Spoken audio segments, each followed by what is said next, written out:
Apakah kalian selalu merasakan keraguan atau kebingungan luar biasa tentang pasangan kalian?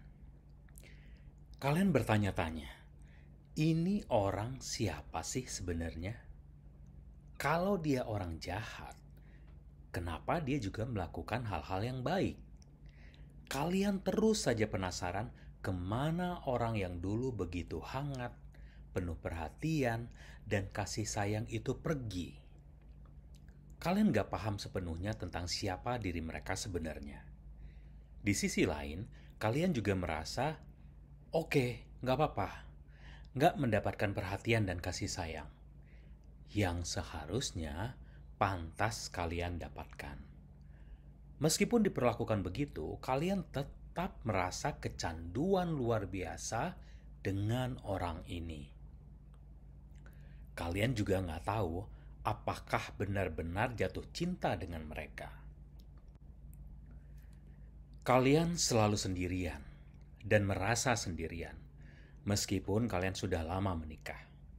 Ada kebingungan tentang diri kamu sendiri, tentang pasangan kamu, dan tentang hubungan kalian. Apakah pertanyaan-pertanyaan ini sering muncul dan kebingungan ini sering kalian alami? Patut dicurigai pasangan kalian adalah seorang narsistik yang sedang menjalankan taktiknya untuk memanipulasi atau memanfaatkan kalian yang super empatik. Dan kalian sendiri juga perlu tahu apakah sebenarnya kalian memiliki trauma yang membuat kalian menjadi magnet bagi mereka. Selalu gampang jatuh dalam perangkap mereka. Kalau iya, kalian bisa jadi adalah suplai utama bagi seorang narsisis. Wow, ada taktik manipulasi, super empatik, trauma, magnet narsisis. Banyak banget ya istilahnya. Tenang, kita akan bahas pelan-pelan semua ini. Jadi jangan lupa subscribe, like, share, dan komen. Halo, selamat datang di channel Gerakai bersama saya, Aden Giri. Channel Gerakai ini secara khusus akan membahas tentang segala hal yang berhubungan dengan narsisme. Bagaimana bisa terbebas dari hubungan dengan seseorang yang memiliki gangguan kepribadian narsistik, mengenali perilaku dari orang terdekat maupun sekitar yang narsistik, dan apa yang harus kita lakukan untuk dapat pulih dari trauma.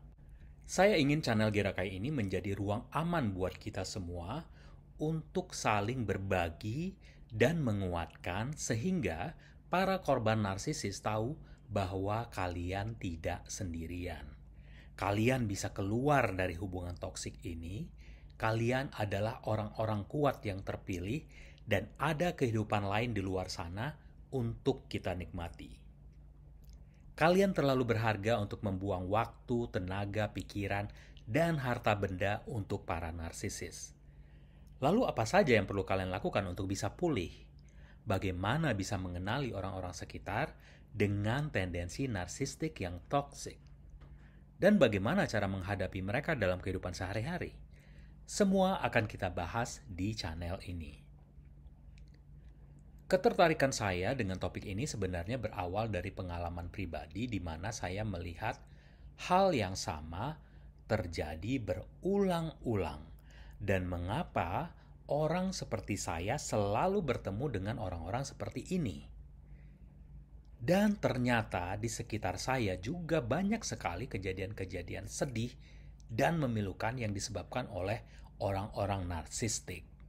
Makanya saya berkeinginan dan bertekad untuk menyebarkan informasi, pengetahuan, dan pengalaman kepada orang-orang yang masih terjerat hubungan narsistik atau sedang berupaya pulih dan bebas dari trauma. Karena berada dalam hubungan dengan seorang narsistik sangat menguras mental, emosi, dan bahkan kesehatan fisik para korbannya. Jadi lebih cepat seseorang paham dan tahu bagaimana terbebas dari mereka akan lebih baik. Sebagai informasi, narsistik yang kita bahas di sini adalah sikap seseorang yang memiliki gangguan kepribadian yang menyebabkan orang-orang di sekitar mereka menderita. Jadi bukan istilah narsis yang sering beredar sekarang ini ya, tentang orang-orang yang mungkin suka selfie di sosmed atau selalu cari keramaian dan hura-hura, terus kita ngecap mereka narsistik. Bukan yang seperti itu. Karena tidak selalu mereka punya gangguan kepribadian.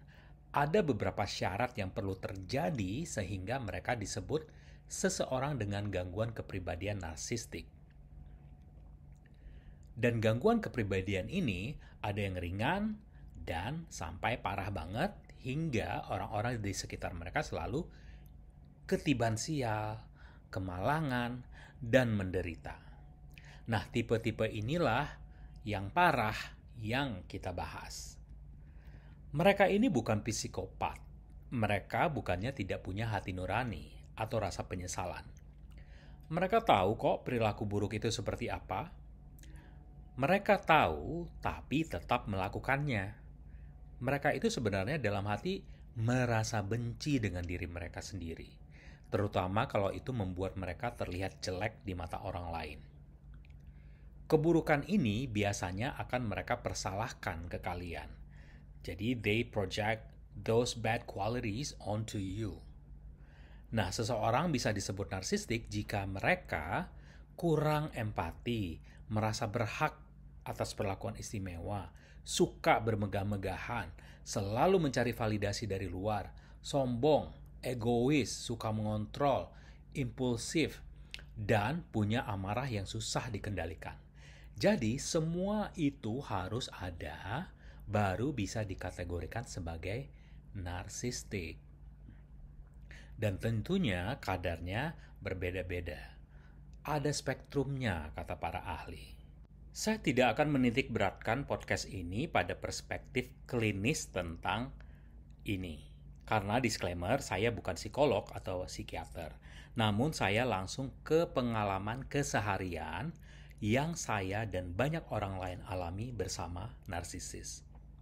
Real life experience dan upaya memulihkan trauma yang ingin saya bagi. Narsisis itu seperti punya buku panduan yang sama, karena perilaku mereka serupa.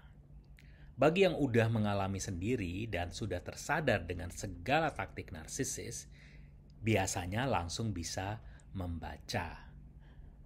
Ada banyak sekali buku-buku, podcast, testimoni tentang narsisme yang saya pelajari sejak 5 tahun ke belakang. Memang materi dan konteks Indonesianya yang masih jarang. Karena itu podcast ini saya buat. Saya juga awalnya direkomendasikan video di YouTube ya dari seorang licensed psychologist di Amerika yang entah mengapa menjadi rekomendasi saya di tahun 2018 lalu. Nah, setelah itu saya banyak mendengar podcast beliau sampai saya beli bukunya. Nah, jadi kalau kalian merasa, kok ini jadi rekomendasi buat saya ya? Bisa jadi memang kalian sedang membutuhkannya.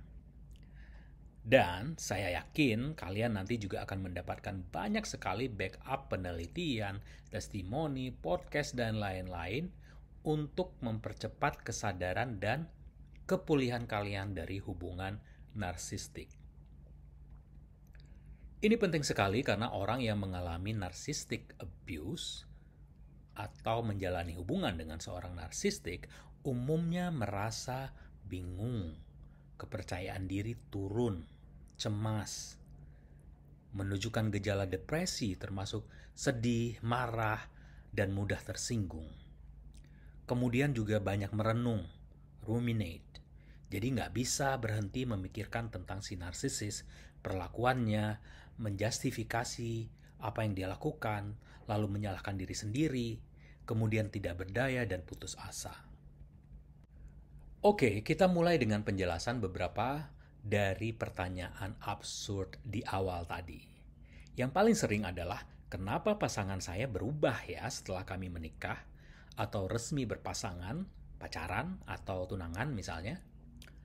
Oh boy, mereka yang kamu kenal sebelumnya itu cuma fasad, ilusi, pencitraan, versi mereka itu sebenarnya nggak pernah ada. Saya tahu mungkin banyak yang ke-trigger karena ini ya, dan saya minta maaf sebelumnya. Tapi ini perlu kalian dengar. Dan ingat, kalian tidak sendirian. Kalian bisa keluar dari hubungan toksik ini karena kalian adalah orang-orang kuat yang terpilih dan ada kehidupan lain di luar sana untuk kalian nikmati. Yang sering terjadi adalah mereka sangat terburu-buru untuk mengikat kalian dalam satu hubungan. Yuk nikah, yuk pacaran, yuk tunangan. Mungkin kalian masih ingat belum lama ini ada kasus selebritis yang sangat jelas menggambarkan bagaimana mereka sepasang kekasih yang mabuk kepayang ya, nggak lama setelah menikah langsung berubah drastis. Ya, seorang artis parubaya yang juga mantan anggota DPR awalnya terlihat begitu bahagia di awal-awal pacaran dan buru-buru melangsungkan pernikahan dengan seorang aktor yang juga dulunya cukup terkenal. Namun si aktor juga diketahui sering bermasalah di hubungan-hubungannya sebelumnya. Kita disuguhi kemesraan mereka yang bukan lagi ABG sebenarnya di sosmed mereka. Dan tak lama kemudian ternyata perkawinan mereka bubar. Dan ternyata laki-lakinya tetap bermasalah, salah satunya melakukan KDRT. Si laki-laki ternyata memang pemain sandiwara ulung ya, secara figuratif dan literal, ya karena memang dia aktor ya. Nah, melihat polanya, saya melihat perempuan ini bisa jadi adalah korban hubungan narsistik. Beliau menjanda cukup lama, kemudian mengalami ups and down kehidupan, membuat beliau menjadi lumayan rentan. Dan ini adalah magnet bagi seorang narsistik. Mereka itu bisa jadi seperti burung bangkai ya yang mengintai dari atas dan mendekat ketika korban sedang terpuruk atau lengah. Atau kalau diilustrasikan juga seperti predator anak yang bergerak ketika korban sedang sendiri. Atau bisa juga adalah orang-orang yang punya empati tinggi, seperti kalian. Dan untungnya si perempuan tersebut bisa cepat keluar dari hubungan ini karena beliau selain public figure yang punya akses cepat ke bantuan hukum, juga mandiri secara finansial. Selain itu, dia juga punya dukungan dari anak-anak dan keluarga besar yang juga lumayan terpandang. Nah, coba bayangkan kalau ini terjadi pada orang-orang biasa seperti kita. Kita yang bergantung secara finansial kepada mereka. Kita punya anak dengan mereka. Atau mereka adalah orang tua, adik, atau kakak kita. Bagaimana kita bisa bebas? Nah, pada kasus pasangan, narsisis buru-buru dalam mengikat suatu hubungan sehingga kalian gak punya waktu cukup untuk mengetahui diri mereka sebenarnya. Mereka menghujani kalian dengan perhatian, pujian, kasih sayang, hadiah, dan hal-hal lain yang selama ini sangat kalian inginkan. Kalian haus akan hal ini. Dan mereka muncul seperti belahan jiwa yang tiba-tiba ada. Menjadi jawaban bagi kerinduan kalian akan sosok yang kalian idamkan. Lalu mereka berubah drastis. Kasar, cuek, ngomel, ngambek, mood swing, minta ini itu, selalu aja ada kebutuhan ono ini, semuanya salah, dan hal-hal lain yang gak pernah terjadi selama masa love bombing dulu. Ya, jadi istilahnya love bombing ya, saat dimana mereka menghujani kalian dengan segala perhatian, bujuk rayu, dan lain-lain. Pokoknya kalian sangat terlena dibuat oleh mereka. Terus kalian bertanya, loh, kemana si wanita pujaan hati kalian pergi?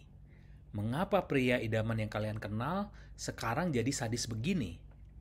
Begitulah kira-kira kita semua bingung 7 keliling dibuatnya. Nah, coba kalian tulis di kolom komentar ya apa aja yang kalian alami di masa-masa love bombing dulu. Sehingga kalian terpikat sama mantan atau pasangan kalian.